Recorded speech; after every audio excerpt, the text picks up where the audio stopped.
प्रिय भाई बहन, आज की रोटी की हर सदस्य व्यक्ती अगले यीशु ख्रिस्तांची मधुर नावाचे सप्रेम नमस्कार. आज की दिले 21 जानेवारी 2026 बुधवार.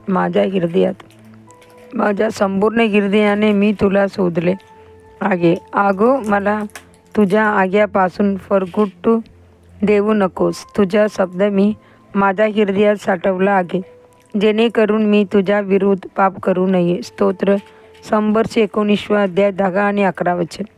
आपण केवळ देवाचे वचन हृदयात ठेवू नये, तर ते आपल्या दैनंदिन जीवनात आचरणातही आणले पाहिजे.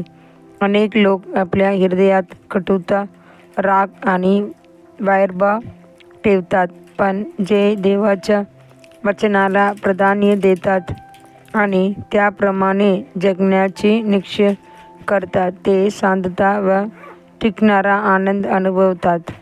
आजचे मुख्य वचन स्तोत्र संवर्ष 19 मधून आहे. बायबलमधील सर्वात जास्त वचने असलेले प्रकरण. प्रत्येक वचन देवाचे वचनाचे सौंदर्य, सामर्थ्य आणि कार्यता अधोरेखित करते.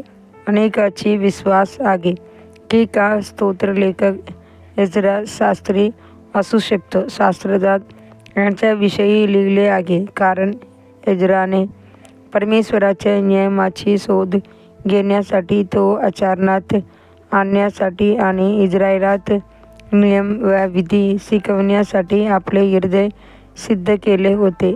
याजक एज्रा परमेश्वराची आज्ञाची शब्दात निपुण शास्त्री. एज्रा 7 अध्याय 10 ते 11 वचन. देवाने आपल्या पवित्र शास्त्रात आपले शब्द मानव जातीसाठी अमूल्य देणगी म्हणून कृपापूर्वक लिहून ठेवले आहेत. या खजिन्याचे मूल्य तुम्हाला कळते काय? तुम्ही त्याला सोन्या चांदीपेक्षा अधिक मान देता का? मेदापेक्षाही, मधाच्या पोळ्यापेक्षाही गोड अशी त्यांची मधुरता तुम्ही अनुभवता का? जेव्हा त्यांचे वचन तुमच्यात असते, तेव्हा तुम्ही पापापासून दूर राहता. तुम्ही विश्वासात दृढ उभे राहता. त्यांचे वचन तुमच्या पावलासाठी दीप आणि तुमच्या मार्गासाठी प्रकाश ठरते. स्तोत्र संवर्ष 19 अध्याय 105 वचन. आज जगातील राष्ट्राकडे बघा. ज्या राष्ट्रांनी बायबलाचा सन्मान केला आणि प्रभूची गौरव केला, ती उन्नत झाली, आणि ज्यांनी त्याला नकारले, ती अधोगतीकडे गेली.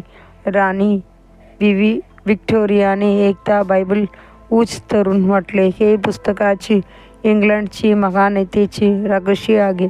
प्रभूने तिची घोषणा ऐकली आणि ब्रिटिश साम्राज्य आशीर्वादित झाले. जगाच्या विशाल भागावर राज्य करू लागले. जेव्हा एखादे राष्ट्र शास्त्राचा सन्मान करते, तेव्हा देव त्या राष्ट्राची सन्मान करतो. प्रिय देवाची लेकरा, वचनाचा सन्मान कर आणि तुम्ही उन्नत होशील. पुढील म्हणण्यासाठी वचन. परमेश्वराचे नियमात चालणारे निर्दोष लोक धन्य आहेत. त्यांची साक्षी पाळणारे संपूर्ण हृदयाने त्यांचे शोध घेणारे धन्य आहेत.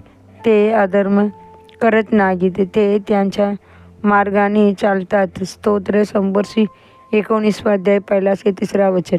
आजचे बायबल वाचन. सकाळी निर्गम 1 अध्याय 2 ते 3 अध्याय. संध्याकाळ मॅथ्यू 14 ते 1 ते 21 वचन. धन्यवाद.